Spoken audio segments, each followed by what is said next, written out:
चलते हैं दोस्तों टाइप 4 की ओर कि किस प्रकार का क्वेश्चन और पूछा जा सकता है कंपटीशन परीक्षाओं में, कंपटीशन एग्जाम्स में। तो देखते हैं चौथे टाइप में हम देखेंगे संख्याओं के रूप में अक्षरों का कूट लेखन कोडिंग। संख्याओं के रूप में अक्षरों का कोडिंग, ध्यान समझेंगे दोस्तों, संख्याओं के रूप में अक्षरों का कोडिंग। इसके अंतर्गत किसी अक्षर समूह या शब्द के प्रत्येक अक्षर का कोडिंग संख्याओं के रूप में होता है। किस रूप में होता है दोस्तों? संख्याओं के रूप में। चलिए इस एग्जाम्पल से अच्छे से क्लियर कर लेते हैं। इस एग्जाम्पल को बहुत ध्यान से समझेंगे दोस्तों। यदि किसी सांकेतिक भाषा में कैट CAT को 24 लिखा जाता है तो उसी भाषा में DOG को कैसे लिखा जाएगा? प्रश्न एक बार और सुनेंगे दोस्तों। यदि किसी सांकेतिक भाषा में CAT को 24 लिखा जाता है तो उसी सांकेतिक भाषा में DOG को कैसे लिखा जाएगा? ऑप्शन है दोस्तों, option A 24, option B 25, option C 26, option D 27। अब चलिए दोस्तों देखते हैं कैसे कैट को लिखा गया 24, तो कैसे हम DOG को लिखेंगे। चलते हैं इसके सालों की ओर। कैट CAT दोस्तों, कैट में C का क्रमांक क्या है दोस्तों? अभी बताया गया था आपको 3, तीसरा क्रमांक है, A का क्रमांक है पहला दोस्तों, और T का क्रमांक था 20वां। अब बहुत ध्यान से देखिए दोस्तों, इन तीनों अंकों को जोड़ दीजिए आप। तीनों अंकों को जोड़ने से हमको मिलेगा 3 धन 1 धन 20 बराबर कितना मिल रहा है दोस्तों? 24। और हमारा प्रश्न क्या था? कैट को 24 पढ़ा जाता है, CAT को 24 पढ़ा जाता है। अब समझ गए होंगे, अब आपके मन में आंसर भी आ गया होगा। अब उसी क्रम में डाक को लिख लेते हैं दोस्तों। D का क्रमांक क्या है? 4। O का क्रमांक क्या है दोस्तों? 15वां। और G का क्रमांक क्या है? 7वां। अब इस तीनों को जोड़ दीजिए दोस्तों। 4 धन 15 धन 7। अब इनको तीनों का योग होगा दोस्तों 15 7 22 4 26। कितना होगा दोस्तों? 26। तो इसका सही आंसर क्या होगा दोस्तों? 24। समझ गए होंगे। CAT में C का क्रमांक था 3, A का 1 और T का 20 था दोस्तों। सबको हमने जोड़ा तो हमको मिला 24। उसी क्रम में D का क्रमांक था 4, O का 15, G का 7 और सबको हमने टोटल किया, हमको मिला 26। इस तरह से आंसर आपका C is the right answer. तो इस तरह से आपने देखा, यदि किसी सांकेतिक भाषा में कैट को 24 लिखा जाए तो DOG को 26 लिखेंगे। और इसे हमने इस प्रकार समझा कि उनके क्रमांकों का टोटल कर दिया गया था, उनके क्रमांकों को दोस्तों जोड़ दिया गया था। आप देखेंगे कैट में C का क्रमांक 3 था, A का 1, T का 20, हमने सबको टोटल किया, हमको मिला 24। उसी प्रकार DOG में D का क्रमांक 4 था, O का 15 और G का था 7 दोस्तों, और सबको जोड़ने से हमको मिला 26। तो इस तरह के प्रश्न भी आते हैं। इसे हम बोलते हैं संख्याओं के रूप में अक्षरों का कोडिंग। इस तरह के एग्जाम्पल्स को आप लोग बहुत अच्छे से कर सकते हैं दोस्तों। इसलिए मैं आप लोगों को बहुत कम एग्जाम्पल्स बता रहा हूं ताकि वीडियो की लंबाई ज़्यादा ना हो और आपको बहुत अच्छे से कम लंबाई की वीडियो में ही समझ में आ जाए, अच्छे से समझ में आ जाए दोस्तों। इसलिए मैं एग्जाम्पल्स की संख्याओं को कम कर दिया हूँ ताकि आप कम एग्जाम्पल्स में ही बेहतर से बेहतर समझ सकें। चलते हैं दोस्तों अगले प्रकार की ओर, और अगला प्रकार है पांचवा प्रकार दोस्तों। अब आते हैं दोस्तों पांचवें टाइप पर। पांचवा टाइप में प्रश्न पूछा जा सकता है समानता के आधार पर अक्षरों का कोडिंग। समानता, सिमिलरिटी। तो इसके अंतर्गत दोस्तों किसी अक्षर समूह या शब्द के प्रत्येक अक्षर का कोडिंग 2 या 2 से अधिक दिए गए कूटों की समानता के आधार पर किया जाता है। कोडिंग के समानता के आधार पर किया जाता है। एक बार और समझेंगे दोस्तों। इसके अंतर्गत जो हम टाइप 5 पढ़ रहे हैं समानता के आधार पर, तो इसके अंतर्गत किसी अक्षर समूह या शब्द के प्रत्येक अक्षर का कोडिंग 2 या 2 से अधिक दिए गए कोड की समानता के आधार पर किया जाता है। तो चलिए दोस्तों इसको क्लियर करते हैं एक एग्जाम्पल से। इस एग्जाम्पल्स को ध्यान से समझेंगे दोस्तों। यदि किसी सांकेतिक भाषा में फायर FIRE को 2 3 5 7 तथा मील MEAL को 8 7 9 4 लिखा जाता है तो दोस्तों उसी भाषा में, उसी सांकेतिक भाषा में FEAR को कैसे लिखा जाएगा? 4 ऑप्शन है दोस्तों। Option A 9 5 7 2, option B 2 7 9 5, option C 9 4 8 5 और ऑप्शन D है दोस्तों 9 7 2 3। तो चलते हैं दोस्तों इसके हल की ओर और देखते हैं कि इसका सही आंसर क्या होगा। जिस प्रकार दोस्तों फायर को FIRE को क्या लिखा गया दोस्तों? 2 3 5 और 7 लिखा गया। मील को MEAL को 8 7 9 4 लिखा गया। अब बहुत ध्यान से समझने का प्रयास करेंगे दोस्तों। यहाँ पर F के लिए क्या कोड निर्धारित किया गया है दोस्तों? 2, I के लिए 3, आर के लिए दोस्तों 5, ई के लिए दोस्तों 7। ये इस तरह से उसका कोड निर्धारित कर दिया गया। इसको मैं इस तरह से लिखता हूँ और आपको क्लियर होगा। इस प्रकार हम लिखते हैं इसको, FIRE और MEAL आजू बाजू लिखते हैं। इसको समझते हैं। देखिए F का क्रमांक है दोस्तों, F को 2 माना गया दोस्तों प्रश्न के अनुसार, I को माना गया 3, R को माना गया 5 और E को माना गया 7। उसी प्रकार M को माना गया 8, E को माना गया 7, A को माना गया दोस्तों 9 और L को माना गया 4। अब क्लियर हुआ होगा दोस्तों आप लोगों को? बिल्कुल क्लियर हुआ होगा। तो इसी प्रकार FEAR को कैसे लिखा जाएगा, ध्यान समझिएगा दोस्तों। FEAR को कैसे लिखा जाएगा, ध्यान से देखिए। यहाँ F के लिए क्या कोड है दोस्तों? 2, तो F के लिए हो गया 2। फिर आता है E के लिए देखिए दोस्तों 7, यहाँ से भी ले लीजिए या यहाँ से भी ले लीजिए। E के लिए कौन सा कोड निर्धारित किया गया दोस्तों? 7। फिर A के लिए देखते हैं दोस्तों, A के लिए है 9, A के लिए क्या है दोस्तों? 9। और R के लिए क्या है? 5। क्या है दोस्तों R के लिए? 5। तो इस तरह से हम पढ़ेंगे 2 7 9 5। अब देखते हैं दोस्तों हमारा कौन सा ऑप्शन सही है। तो इस प्रकार हम देखते हैं दोस्तों ऑप्शन बी 2 7 9 5 ये हमारा करेक्ट आंसर है। तो इस तरह से हम अक्षरों को समानता के आधार पर अक्षरों का हम कोडिंग कर सकते हैं दोस्तों। ये तो था हमारा टाइप 5 और बहुत अच्छे से आपको समझ में आया होगा ऐसा मुझे पूरा विश्वास है, क्योंकि ये बहुत सिंपल है दोस्तों। थोड़ा सा मेहनत, सावधानी और आपका क्वेश्चन बिल्कुल सही। चलते हैं दोस्तों अगले टाइप की ओर। अब हम चलते हैं दोस्तों पूछे जाने वाले प्रश्नों के 6वें प्रकार की ओर। 6वां प्रकार शब्दों, संख्याओं, अक्षरों के रूप में शब्दों का कोडिंग कैसे करते हैं। इसके अंतर्गत हम देखेंगे दोस्तों शब्दों को कूट लेखन शब्दों, संख्याओं, अक्षरों के रूप में किया जाता है। यहाँ मैं जो कूट लेखन शब्द प्रयोग कर रहा हूँ दोस्तों उसका मतलब है कोडिंग। संख्याओं, शब्दों, अक्षरों के रूप में जो किया जाता है, किसी निश्चित शब्द के कोडिंग अर्थ ज्ञात करने के लिए दिए गए शब्दों के बीच कंपेयर करते हैं दोस्तों, तुलना करते हैं। और तुलना करने के बाद उनमें उपस्थित जो कॉमन अवयव है उसके आधार पर उसका निर्णय लिया जाता है, सही आंसर को चुना जाता है। एक बार और समझेंगे दोस्तों। हम जो पढ़ रहे हैं टाइप 6, इसमें हम देखेंगे शब्दों, संख्याओं, अक्षरों के रूप में शब्दों का कोडिंग।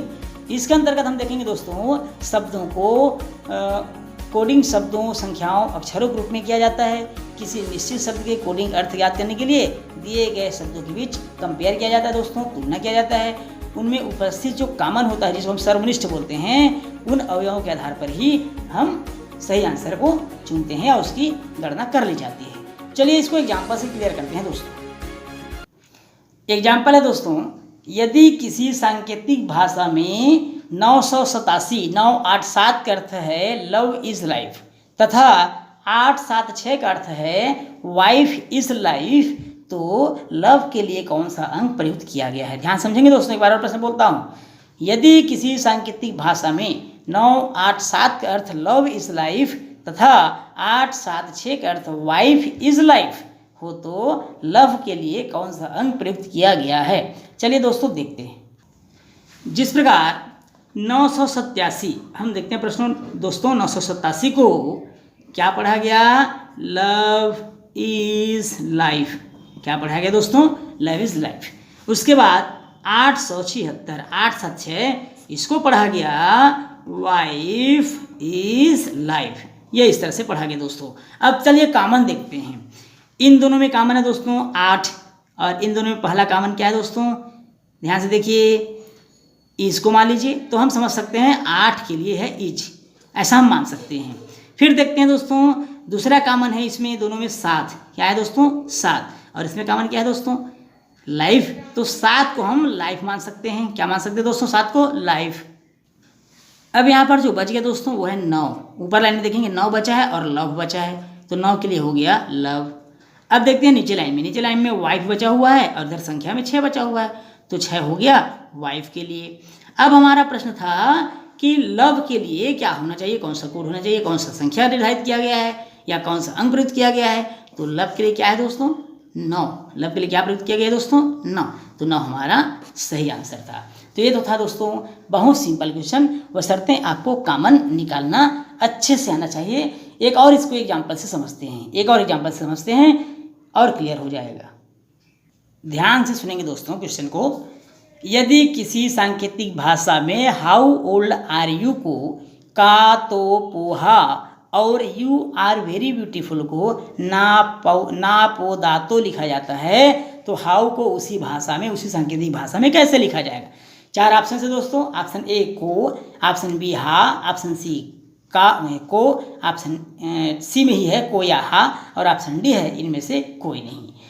प्रश्न एक बार और सुन लीजिए दोस्तों। सांकेतिक भाषा में हाउ ओल्ड आर यू को KOTOPOHA और यू आर वेरी ब्यूटीफुल को NAPODA और TO लिखा जाता है, तो हाउ HW को उसी भाषा में कैसे लिखा जाएगा? चलिए दोस्तों देखते हैं क्या लिखा जाता है। हमारा प्रश्न था दोस्तों, हाउ ओल्ड आर यू, इसको लिखा गया था, इसको पढ़ा गया था को तो पो हा, ऐसा पढ़ा गया था दोस्तों। फिर यू आर वेरी ब्यूटीफुल, इसको पढ़ा गया था दोस्तों ना पो दा और तो, ये पढ़ा गया था। अब आपको बताना है हाउ के लिए कौन सा कोड प्रयुक्त किया गया है। हाउ के लिए कौन सा कोड प्रयुक्त किया गया है, चलिए देखते हैं। कॉमन ढूंढते हैं। सबसे पहले हम देखेंगे पहले लाइन और दूसरे लाइन में आर कॉमन है दोस्तों, आर कॉमन है। और यहाँ पर देखते हैं सबसे पहले टू कॉमन है दोस्तों। कौन सा कॉमन है? टू।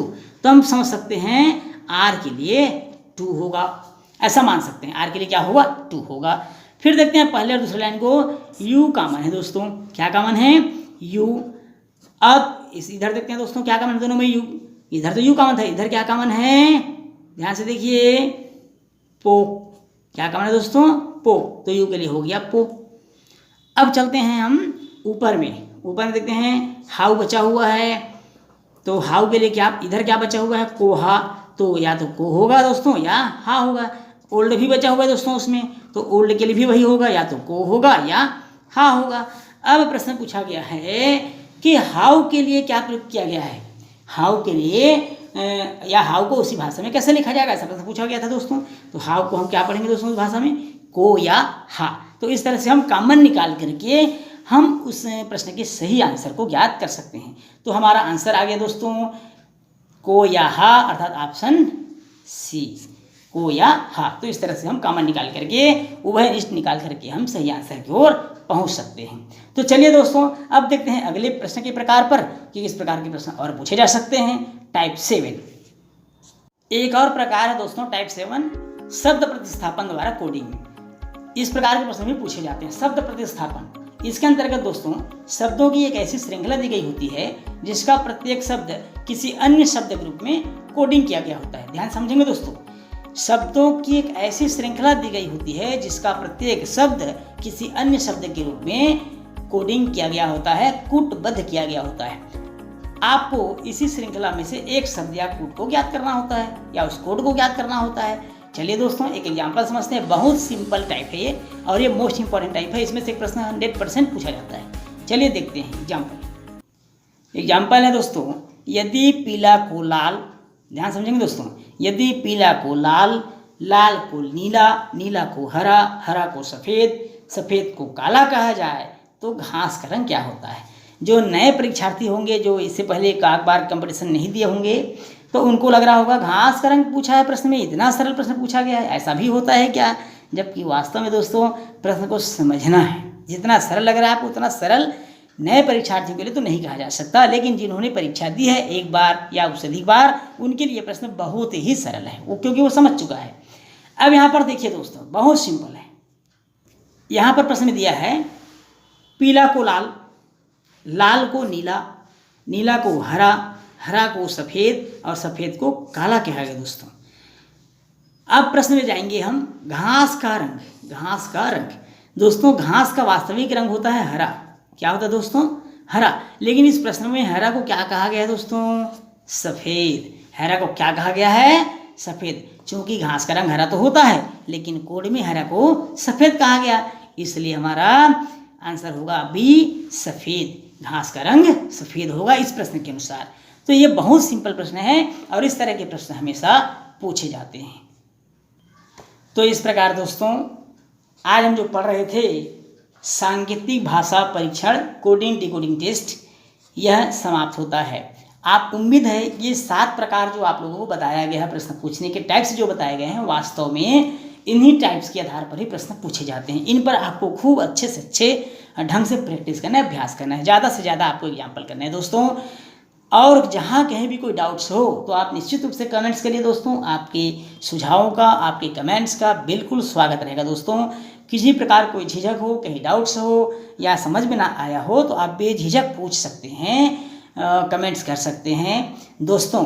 अगर आपको वीडियो अच्छा लगा तो लाइक और शेयर करना ना भूलें दोस्तों। और दोस्तों अन्य वीडियोस के लिए आप हमारे चैनल दिनेश ट्यूटोरियल बिलासपुर को सब्सक्राइब करना भी ना भूलें। इस चैनल में जाइए दोस्तों, आपको सारे लेक्चर्स उपलब्ध हो जाएंगे, पूर्व के लेक्चर्स जितने भी हुए हैं सब आपको मिल जाएगा। तो इस ऑनलाइन की क्लास में दोस्तों आप घर बैठे अच्छे से कोचिंग का फ़ायदा उठा सकते हैं, ले सकते हैं, वो भी बिल्कुल फ्री दोस्तों, फ्री ऑफ कास्ट। तो इसलिए इसका फ़ायदा लीजिए दोस्तों। तो आज क्लास में बस इतना ही। आप सबको मेरा नमस्कार, धन्यवाद। और हाँ दोस्तों, आपको मैं एक बात और बताना चाहता हूँ, हमारे जो चैनल के अलावा आप www.civilcorner.in पर भी जा कर के ये सारे वीडियोस आप प्राप्त कर सकते हैं, देख सकते हैं। civilcorner.in, ध्यान रखेंगे दोस्तों, www.civilcorner.in। बस इतना ही दोस्तों, धन्यवाद।